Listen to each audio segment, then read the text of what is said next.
أعوذ بالله من الشيطان الرجيم بسم الله الرحمن الرحيم وصلى الله تعالى على سيدنا محمد وعلى آله وصحبه أجمعين السلام عليكم ورحمة الله. عن أبي سرمة رضي الله عنه قال قال رسول الله صلى الله عليه وسلم من ضار مسلما ضاره الله ومن ساق مسلما سق الله عليه. yonent bi sallallahu alayhi wa sallam nee na képp ku lor ab julit yow daal li la neex doon loo xam ne mooy sa bëgg-bëgg mooy lor julit ñi wala lor julit bi teg ko finna andil ko ay jafe-jafe mu nekk ci coono loolu daal moom nga bëgg mooy sa yitte yow ci ngay dox ci ngay nekk. jàppal ne lor goo ko teg moom julit bi wala sax julit yëpp lor goo leen teg maanaam jafe-jafe yoo leen andil coono yoo leen andil fitna boo leen andil ci sa kaw lay këppwaat yàlla dala koy delloo. julit ñi mënoo leen a teg fitna nekk ci bànneex yow mënta ne. nee na képp koo xam ne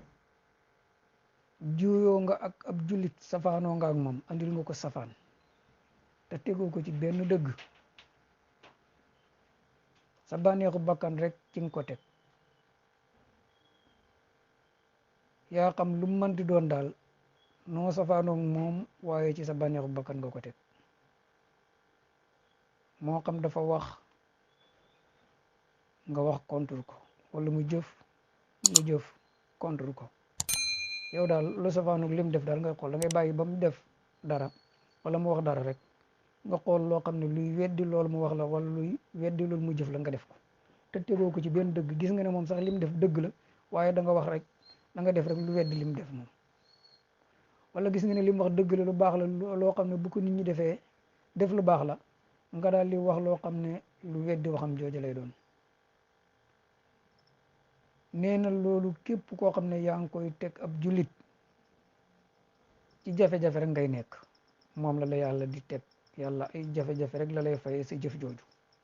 ay coona ay fitna doo nekk ci jàmm li nga bëgg daal muy lu sedd sa xol lu safaanoog lool rek ngay gis yow moom ngay am loolu nag lu mat a moytu la. kon yàlla ñu yàlla defal tawfiq ak taysir ba lépp lu ñuy dox wala ñu di ko xalaat wala ñu nekk ca nay doon loo xam ne luy jëriñ jullit yëpp lay doon luy noppal jullit yëpp lay doon wallahu taala alam.